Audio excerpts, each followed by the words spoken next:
Você sabia que ser contratado como PJ ou como CLT pode impactar diretamente o seu estilo de vida? Talvez os seus ganhos, até mesmo como vai ser a sua carreira a longo prazo? Fica aqui nesse vídeo que eu vou te explicar como você pode tomar as suas decisões e quais escolhas você vai tomar daqui para frente.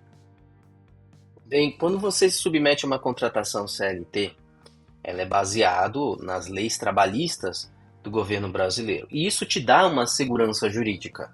O que quer dizer isso? Se você for mandado embora, você tem direitos. E esses direitos, como seguro-desemprego, dependendo da forma que você foi mandado embora, uma multa de 40%. Você tem talvez o direito de retirar o seu fundo de garantia, que é direito do trabalhador que está contratado baseado nas leis trabalhistas, na CLT. Isso faz com que o teu salário, as tuas férias, e a gente pode colocar alguns outros pontos aqui nesse vídeo, você vai compreender que não só pelo teu contratante, a empresa que te contratou, mas também você tem base de olhar nas leis e reivindicar aquilo que é de direito seu. Isso te dá uma segurança jurídica. Então imaginamos que você foi mandado embora.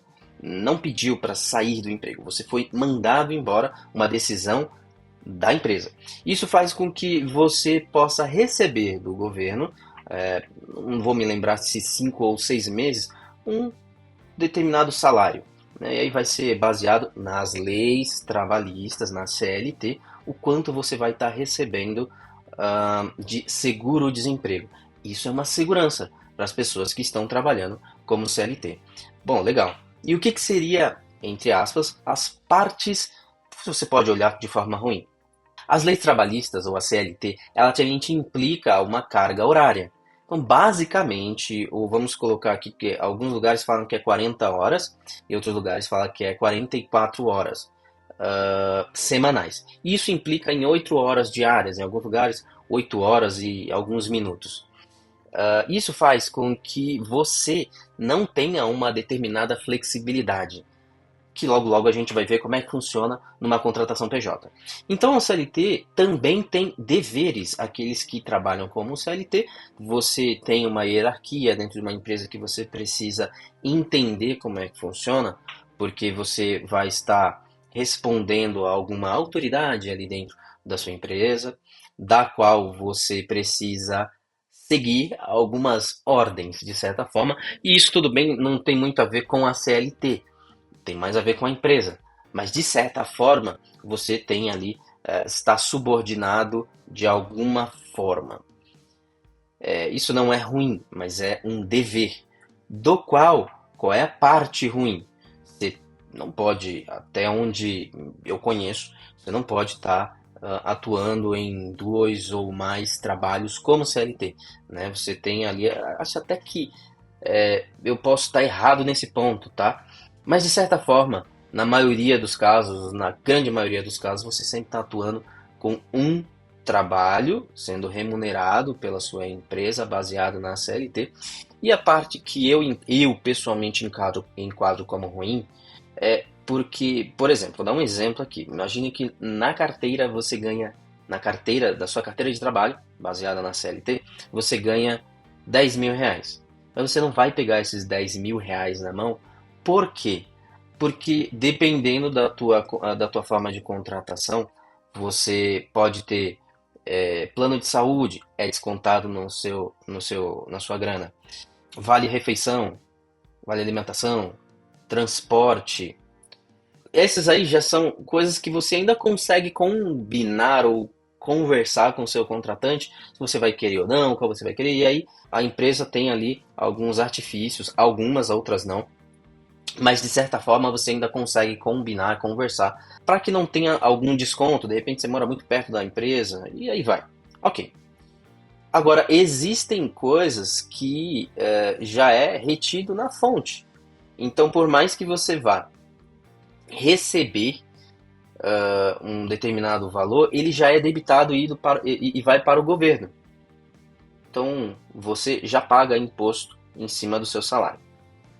Também mais na frente, Em alguns casos você consegue, não vai conseguir recuperar, na minha opinião, integralmente, mas você tem como registrar alguns descontos que você teve quando você for fazer o seu imposto de renda anual. Mesmo assim, quando você olhar para o seu salário mensal, você, vou dar um chute aqui, não tenho a intenção de acertar os valores, mas imagine que você ganha R$ 10.000 na carteira, você vai pegar R$ 7.000 de dinheiro na mão, de certa forma, ali naquele teu mês, para você ter uma ideia do quanto você tem de descontos.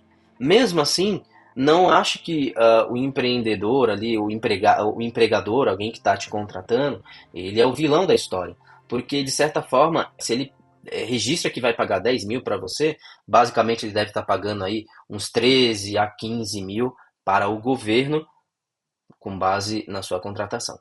Tá bom? Mais uma vez, eu estou querendo colocar aqui as ideias, não estou sendo leviano, só para você entender que existem, que aquele dinheiro que está registrado na sua carteira de trabalho, né, que a gente chama de salário bruto, não é o que você realmente recebe, no final das contas, em dinheiro. Você tem aqui ali alguns artifícios que você recebe, né, que agrupam. Então, dinheiro mesmo, você vai ver menos do que está registrado na sua carteira, e o seu empregador paga mais daquilo que está registrado. Outra forma de contratação é a PJ. E PJ, pessoa jurídica.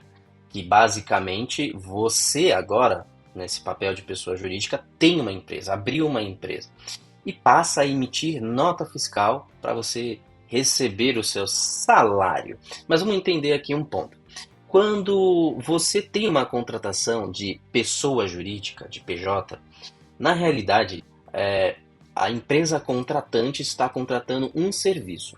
Logo, você não está abaixo das leis trabalhistas CLT.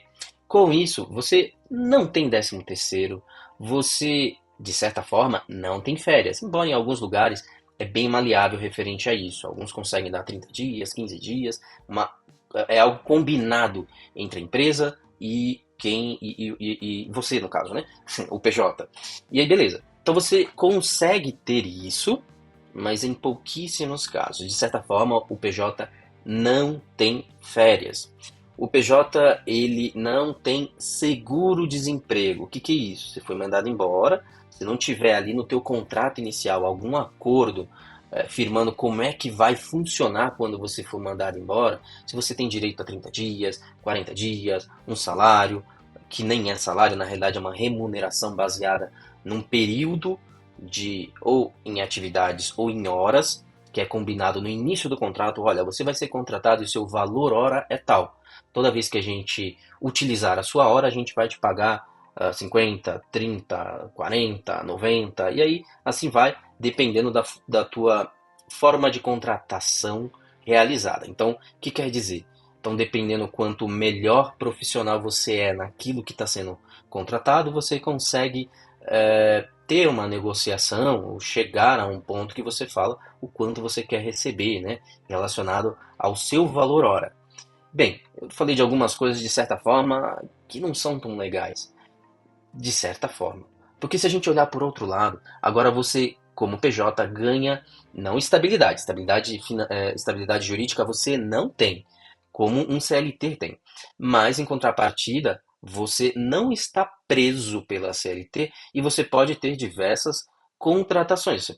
Uma empresa pode trabalhar para mais clientes. Então, com o teu serviço, você, em teoria, não deveria, sendo um PJ, não deveria estar sendo gerenciado o seu horário.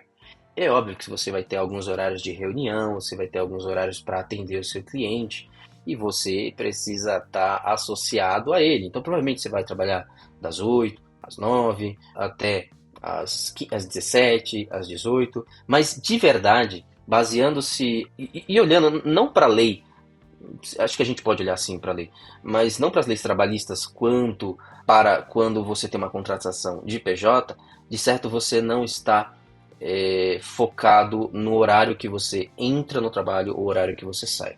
Isso também tem outro ponto. Você não está ligado somente àquele cliente. Isso quer dizer que você, sendo uma empresa, você pode trabalhar para outros clientes.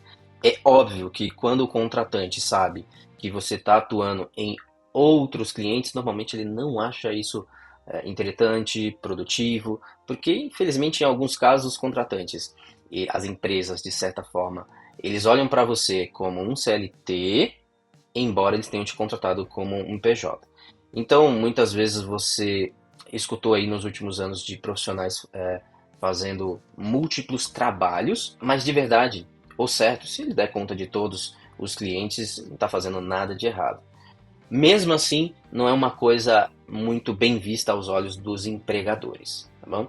Para aquelas pessoas, programadores de certa forma, que são contratados como PJ, não é muito bem visto quando ele trabalha para mais clientes, de certa forma, porque na realidade o empregador ele quer te contratar como um CLT, mas ele fez uma contratação como PJ. A parte boa é que o PJ também recebe mais dinheiro.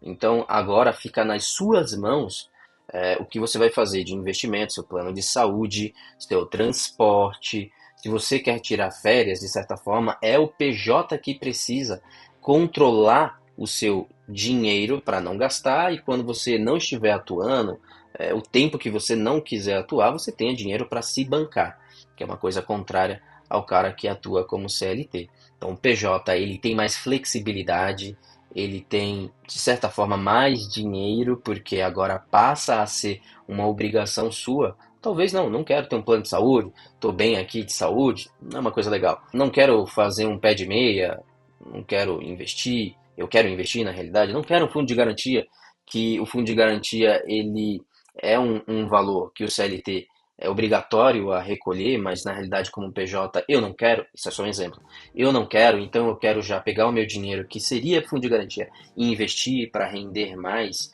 Então esses são pontos importantes para quem atua como PJ, entender que tem a sua flexibilidade, tem o seu ponto alto ou ponto melhorado no quesito a quando você olha para o CLT, embora se você vier a ser desligado, você não tem nenhuma ajuda jurídica baseada naqueles que, eu fazendo uma comparação, né, um comparativo àqueles que estão na CLT. Mas não existe só essas formas de contratação. Você pode ser contratado como freelancer, você pode ser contratado como CLT Flex. Ó, um caso que a gente pode tratar num vídeo separado aqui.